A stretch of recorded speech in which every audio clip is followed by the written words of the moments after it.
ఇక ఈ రోజు వార్తలు చూస్తే ముఖ్యంగా దేశంలో డీలిమిటేషన్ కి వ్యతిరేకంగా తమిళనాడు ముఖ్యమంత్రి స్టాలిన్ ఒక జాయింట్ యాక్షన్ కమిటీని ఏర్పాటు చేసిండు జేఏసీని. ఈ జేఏసీకి సంబంధించి దక్షిణాది నుంచి ఇటు తెలంగాణ నుంచి ముఖ్యమంత్రి రేవంత్ రెడ్డిని కూడా ఆహ్వానించారు. అయితే జాయింట్ యాక్షన్ కమిటీకి సంబంధించి ఇక్కడ స్టాలిన్ కీ రోల్ ప్లే చేసే అవకాశం ఉంది. ఇట్లా నరేంద్ర మోదీకి అగెనెస్ట్గా స్టాలిన్ ఒక జాయింట్ యాక్షన్ కమిటీని వేయడం జరిగింది. డీలిమిటేషన్లో భాగంగా ఇటు తెలంగాణ నుంచి ముఖ్యమంత్రి రేవంత్ రెడ్డి ఆల్రెడీ శుక్రవారం బయలుదేరి వెళ్ళడం జరిగింది. ఇక ఇదే కార్యక్రమానికి బీఆర్ఎస్ వర్కింగ్ ప్రెసిడెంట్ మాజీ మంత్రి కేటీఆర్ కూడా హాజరు కాబోతున్నారు. దీనికి సంబంధించి ఇటు రేవంత్ రెడ్డి అటు కేటీఆర్ ఇద్దరు ఆగర్భ శత్రువులు. సంవత్సరం నుంచి డి అంటే డి అనే విధంగా ఇద్దరు తిట్ల పురాణం పురుష పదజాలంతో ఇద్దరు తిట్టుకోవడం, బస్తీమే సవా అని మాట్లాడుకోవడం, ఇటు కేటీఆర్ ముఖ్యమంత్రి రేవంత్ రెడ్డిని ఎద్దేవా చేయడం, at the same time Revanth Reddy కూడా కేటీఆర్ని ఎప్పటికప్పుడు విమర్శించడం, ఇవన్నీ కూడా తెలంగాణ ప్రజలు చూస్తున్నారు. దీనికి సంబంధించి ఇద్దరు తమిళనాడులో జరగబోయే కార్యక్రమానికి ఇద్దరు ఒకే వేదికను పంచుకోబోతున్నారు. దీనికి సంబంధించినటువంటి వార్త ఉంది, ఒకసారి చూద్దాం. చెన్నైకి సీఎం రేవంత్, ఒకే వేదికపై సీఎం కేటీఆర్, డీలిమిటేషన్ పై గలం విప్పనున్న సీఎం. చెన్నై వేదికగా జేఏసీ. డీలిమిటేషన్ కు వ్యతిరేకంగా యావత్ దక్షిణాది ఏకమవుతోంది.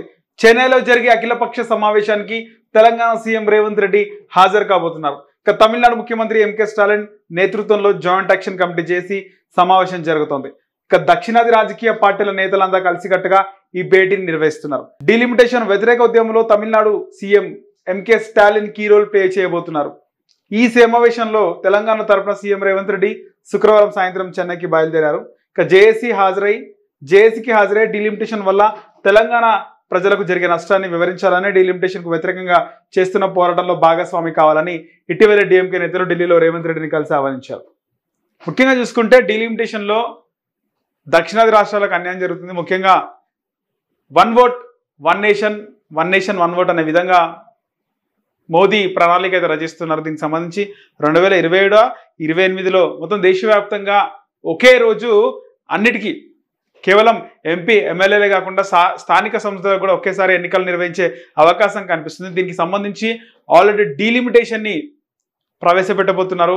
డీలిమిటేషన్ జరిగితే అది ముఖ్యంగా దక్షిణాది రాష్ట్రాలకు అన్యాయం జరుగుతోంది అనే విధంగా దీనికి సంబంధించి అయితే మాట్లాడుతున్నారు. అయితే ఆల్రెడీ రేవంత్ రెడ్డి వెళ్ళడం జరిగింది. రేవంత్ రెడ్డి తమిళనాడుకి ఆల్రెడీ బయలుదేరారు. దీనికి సంబంధించి ఆయనతో పాటు మహేష్ కుమార్ గౌడ్ టీపీసీ అధ్యక్షుడు కూడా వెళ్ళడం జరిగింది. ఇక ఒకే వేదికపై రాజకీయ శత్రువులు ఇదిలా ఉండగా ఇదే వేదికపై ముఖ్యమంత్రి రేవంత్ రెడ్డితో పాటు బీఆర్ఎస్ వర్కింగ్ ప్రెసిడెంట్ కేటీఆర్ పాలు పంచుకోబోతున్నారు. ఏడాది కాలంగా ఇరువురు మధ్య డైలాగ్ వార్ నడుస్తోంది. ఇక విమర్శలు ప్రతి విమర్శలు పరస్పర ఆరోపణలు చేసుకుంటున్నారు. ఈ తరుణంలో ఇద్దరు నేతలు ఒకే వేదికను పంచుకోనున్న నేపథ్యంలో వీరి మధ్య ఎలాంటి సంభాషణ చోటు చేసుకుంటుంది అనేది ఆసక్తిగా నెలకొంది, ఆసక్తిగా మారబోతుంది. దీనికి సంబంధించి రేవంత్ రెడ్డి కేటీఆర్ ఆల్రెడీ కేటీఆర్ రేవంత్ రెడ్డి అంటే కేర్ లేకుండా మాట్లాడుతున్నాడు. అంటే ఒక ముఖ్యమంత్రి అనే విధంగా మాట్లాడుతున్నారు. మరోవైపు కేటీఆర్ని కూడా టార్గెట్ చేస్తూ రేవంత్ రెడ్డి మాట్లాడుతున్నారు. సో దీనికి సంబంధించి ఇద్దరు ఒకే వేదిక పైన వాళ్ళు వినిపించే బాణి కూడా ఒకే ఉంటుంది. ఒకటి భారతీయ జనతా పార్టీ ప్రభుత్వానికి మోదీకి వ్యతిరేకంగా మాట్లాడటం, డీలిమిటేషన్లో ఏం జరగబోతుంది, ఎలాంటి నష్టం ఈ దక్షిణాది రాష్ట్రాలకు జరగబోతుంది అనేది ఒక ఇద్దరు కూడా సేమ్ బాణి వినిపించబోతున్నారు. చూడాలి ఇక్కడ తమిళనాడులో జరిగే యొక్క కార్యక్రమంలో కేటీఆర్ రేవంత్ రెడ్డి వాళ్ళిద్దరి మాటల్లో ఎలాంటి డిఫరెన్స్ ఉంటుందో చూడాలి మరి.